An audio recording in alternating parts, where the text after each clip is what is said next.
Gender equality and female empowerment are essential for achieving our development goals.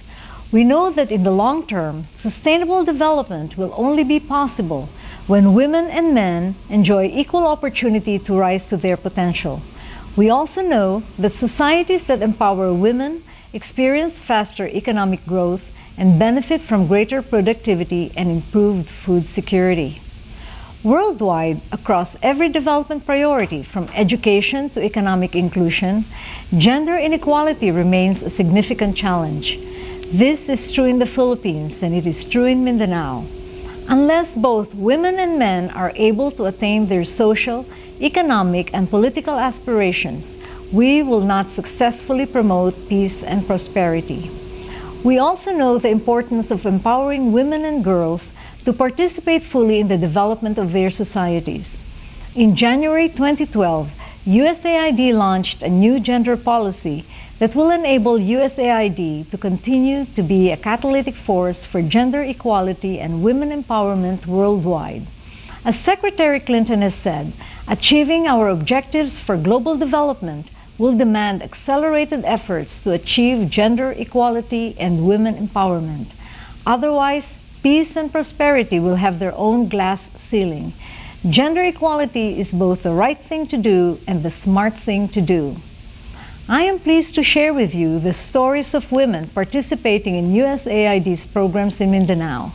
The stories show USAID's commitment to gender equality and the positive impact of USAID assistance in the lives of women in Mindanao. The stories are a testament to the acts of courage and determination by these women who have made a difference in their communities. To all of us, I say mabuhay and more power in achieving greater equality.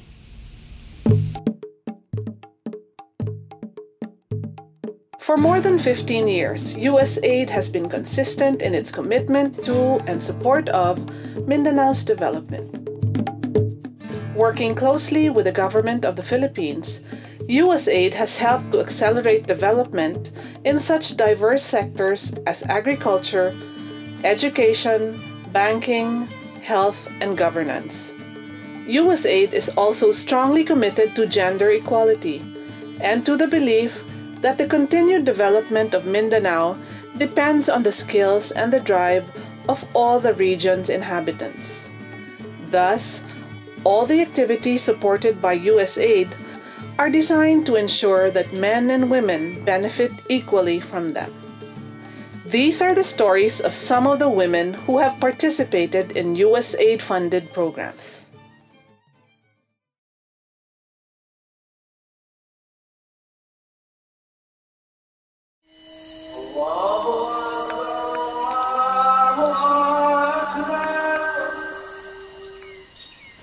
In a secluded village in Quilada, Matalam, North Cotabato Province in Mindanao, live a group of women who could rightly be called the Amazons of Mindanao. At one time, they belonged to the Moro National Liberation Front, or MNLF, Women's State Revolutionary Committee, headed by Kagi Dina Ambel. Nag-umpisa ang project mula noong 1997 hanggang 2006 yung corn production. Pagkatapos, nag-umpisa yung vegetable production namin mula noong 2004. Hanggang ngayon, nag-operate din kami. Kagi Dina and her group were among the early beneficiaries of USAID's Emergency Livelihood Assistance Program, which helped combatants to successfully reintegrate into mainstream society by training them on corn, rice, and seaweed production. Under Kagi Dina's leadership, the cluster, composed of women former combatants, planted 110 hectares of corn, which earned them over 2 million pesos for just 2 cropping cycles, and in the process also firmly planted the seeds of entrepreneurship, seeds that continue to bear fruit. Today, this cooperative, which arose from the ashes of combat, is a flourishing, profitable enterprise, earning its women owners sufficient funds to provide a better quality of life to their families. Makatulong talaga yung USAID. karamihan sa amin, bihira lang may mga sink yung bahay namin kasi mga maliliit lang. Nakakahiya pa nga may magbisita kasi maliliit lang. Pero ngayon, magtaka ka na kay maraming nakaparada na truck, mga hauler, at saka mga service, at saka yung kami na mga kababaihan, hindi na kami ignorante sa labas. Noon, para kaming mga na palagi lang natatakot. Sa ngayon, okay na kami. Lalo na mayroon kaming mga microfinance kasi dati kaming kilala na maganda ang leadership namin sa tulong ng Panginoon na nakilala ako sa North Cotabato, karamihan sa mga munisipyo, marami kaming na-organize, lalo na dito sa Matalam.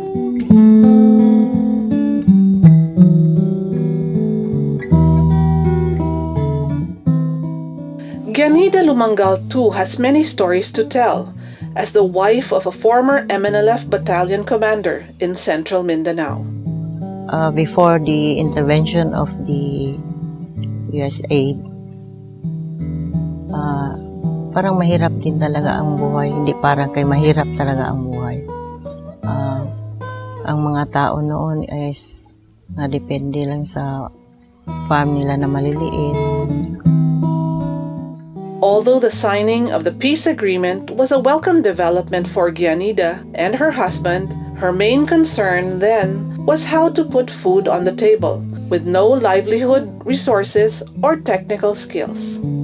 So, pag ng peace agreement, USAID ay pumasok with their emergency livelihood assistance program in corn production. All farm inputs ay libre. So, nag-farm ang mga tao. Finding success in corn production, Gianida eventually ventured into mango farming. With hard work and dedication, she and her husband now own and manage a profitable 10-hectare mango plantation. Out of the harvest that they were able to get is nakapag-aral sila ng kanilang mga anak. They were able to renovate their houses, then expand their farm. Kabili sila ng animals, working animals.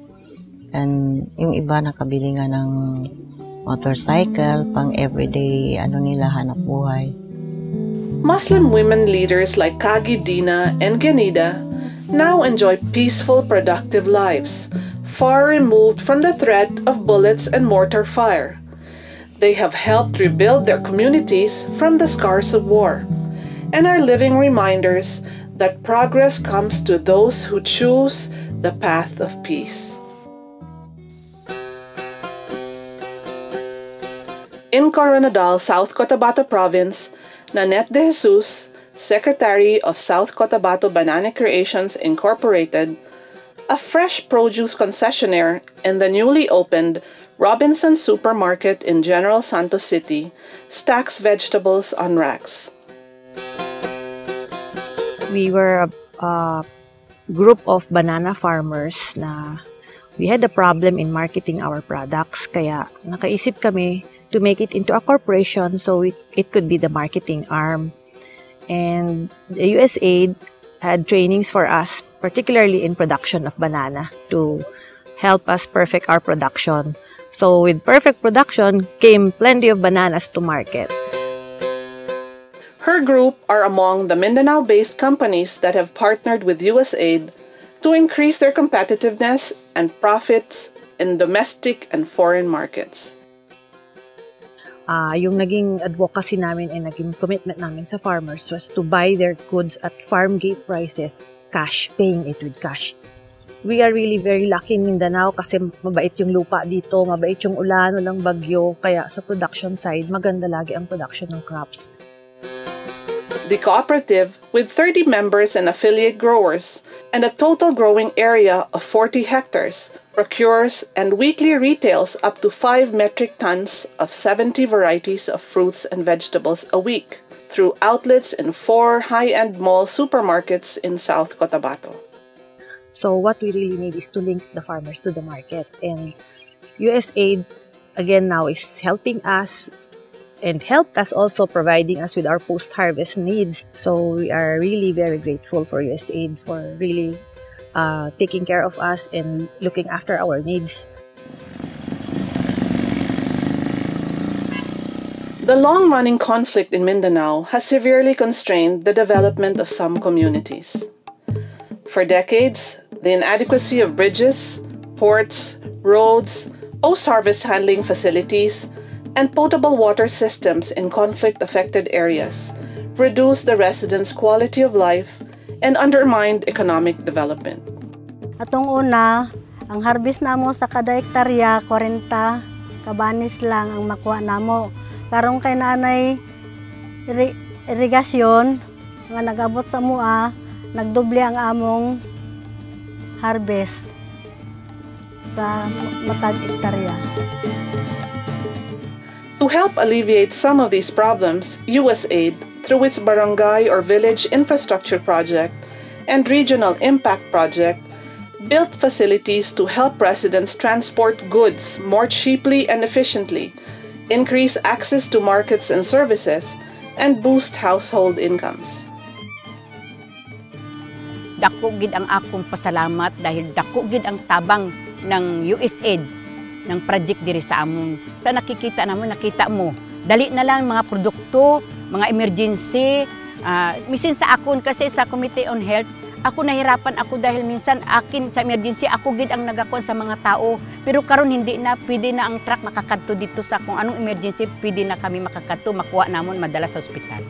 Sayahay na karon kay sa una sa paglakaw lang nga daan nimo kung asa ka mangitag tubig, tagaan jud nimo panahon karon kay naana dinhi ang tubig duol na sako ang balay, mas madali na lang sako ana ako'y importanteng lakwan, makadali-dali ko og kuhag tubig, makapanglaba kung unsay mga gamit niya sa balay kay naana diri sa akong duol ang tubig. Yano ija nanginig ang ginawa namin ngay ganggula nami sa sudapan titayan. Yan nami ganggula na umikatimpo na kadalam na upambadasa kami na pagsukay kami sa awang sa piso isa katao. Dumaran sa titayan na alhamdulillah na penginasita namin sa ripag na mapiaso kablo namin. Na mapiaso kabumbatas, kadadang piso. Na yama sila anapian, kapian na titayan sila kami na sumangawata nami, abamangagi, na dapubri malin sa kabumbatasin, kapadsyanin sa eskwela. Inshallah. Though government finds ways to create the conditions needed for sustained and equitable development, it is the private sector that remains the engine of economic growth and job creation.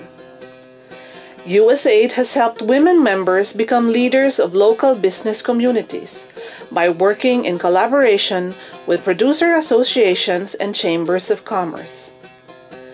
USAID implements programs designed to help create more economic opportunities and improve the overall business climate throughout underdeveloped, conflict-affected areas in Mindanao. It's been a great journey over the last 4 years. My involvement with the Mindanao community as well as the Davao community, particularly working with official development agencies such as the USAID. So I guess one of the greatest learning opportunities for me has been to work with the USAID for many projects, not just for the Mindanao but also for the Davao and in particular with the IT community. That kind of competitive advantage is not something that you will get only from a purely business collaboration. It has got to be a very, very strong partnership between the public and the private sector. And I must say that the role of official development agencies such as the USAID is something that really is a key driver in many of the growth targets or growth objectives that we want to achieve for all of Mindanao. Economic expansion and job growth depend, in part, on the availability of an accessible workforce equipped with the skills required by the business community. USAID helps students across the educational spectrum to develop such skills.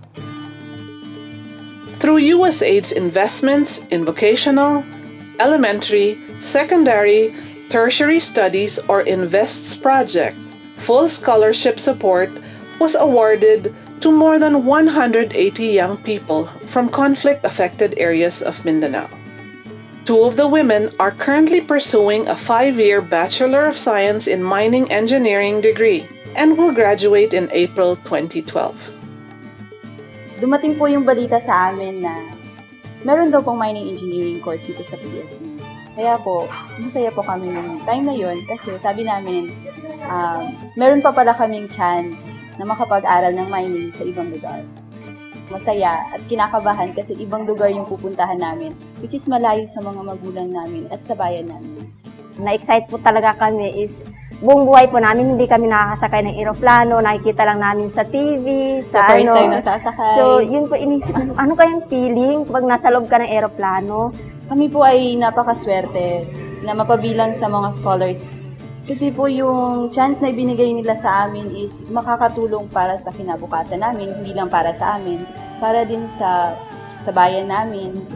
Yung mga kaklase namin is nagtatanong, hindi pa magulo sa Mindanao. Yan na sinasabi nila. Ang dami nilang assumption na ganito, ganyan sa Mindanao. Napuputukan ba doon? Magulo ba doon? So yun po talaga yung kanilang iniisip tungkol sa Mindanao. At ipinapaniwanag po namin na hindi naman po ganun kagulo doon.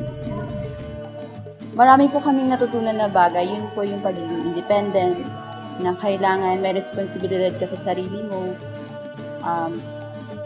Kailangan may disiplina ka sa sarili mo, sa oras, sa lahat ng bagay. Kasi malayo ka sa pamilya mo.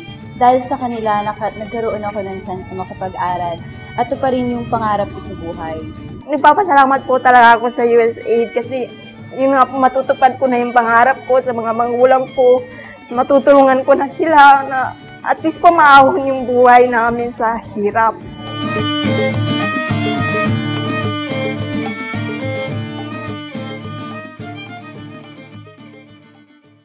Faith Angeli Campaner and her schoolmates are recipients of an improved school library through USAID's Education Matching Grant Project, which provides peso for peso matching grants to PTAs of up to 800 schools. The project aims to improve specific education programs such as the establishment of libraries, science laboratories, and multimedia computer centers. Hindi masyado kasi syempre yung library parang walang aircon, masyadong mainit. So if ever kung gusto ko man mag-research, magpunta na lang ako ng ibang library. Mas gusto ko kasi mas maganda yung ambience, mas malamig siya, mas maraming books na pwede kong basahin. Opo, every time na merong mga film viewing kami na pagawin kami ng movie review, ganun. Tapos kung may lessons, nagagamit namin siya kasi mas madali na siya ngayon kasi hindi na namin kailangan i-imagine kung ano pa yung tinuturo ng teacher namin. Kailangan na namin siya panoorin, tapos matututunan na namin. USAID's workforce preparation initiatives have helped raise computer literacy of Mindanao students and hundreds of thousands of teachers. They have helped to strengthen classroom learning and instruction by providing access to information and enhancing the technical competence of students in the English language, thus enabling them to compete successfully for employment in key sectors. I would like to thank the USAID for bringing the JEEP or Job Enabling English Proficiency here in DMMA College because it helped us in many aspects, such as being a student even if here inside or outside the school, and of course for our communications, not just in the maritime students but also for the general education students. It is a very big help. Many of Mindanao's college graduates come from smaller, relatively remote municipalities. For the most part, they grow to maturity without having been exposed to the potential career opportunities often available in larger corporations. USAID's Productive Internships in Dynamic Enterprises, or PRIDE, places select graduates into 3 to 6 month internships with national or international partner corporations. During this period, interns develop a greater understanding of potential career options, and companies, many of which have not historically recruited personnel from Mindanao, develop an appreciation for the region's large dynamic workforce. Kung hindi ako nagpa-interview sa Pride at nakapasok sa programa ito, siguro andun na pa rin ako sa community namin. Ngayon, masasabi ko na empowered Maguindanaon woman na ako dahil sa tulong ng programang yon.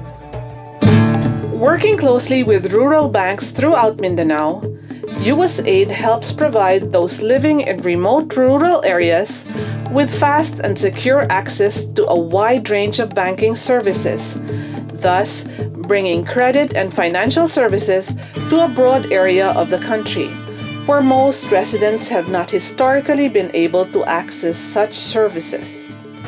Graduate na ako, nagtrabaho ko sa restaurant, sa Asia restaurant. Tapos nag-bar po ko at the same time mga 6 months Tapos pero sa ako ang pagkuha na course, ang ako yung gusto jud is magsarili kong negosyo. Sa pag-loan na mo sa kantilan, nakadugang pud mi og isa ka branch na Janice Bulaluan sa paggamit na mo sa ilang kwarta. So muna karon duha na among gina-operate. Nakatabang jud siya sa pagkapital namo na gina-rolling namo karon. The smallest political unit in the Philippines is the barangay or village.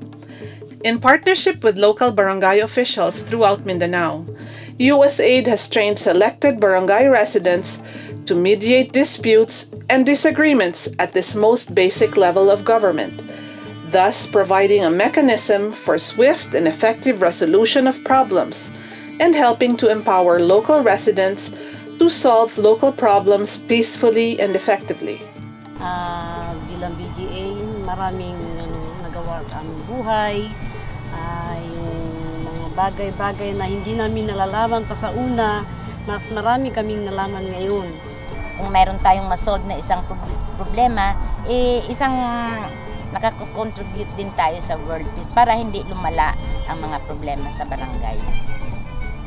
Basta napakasarap sa feeling yung nakakatulong ka talaga sa kapwa mo na maging instrument ka. Napakasarap talaga nun.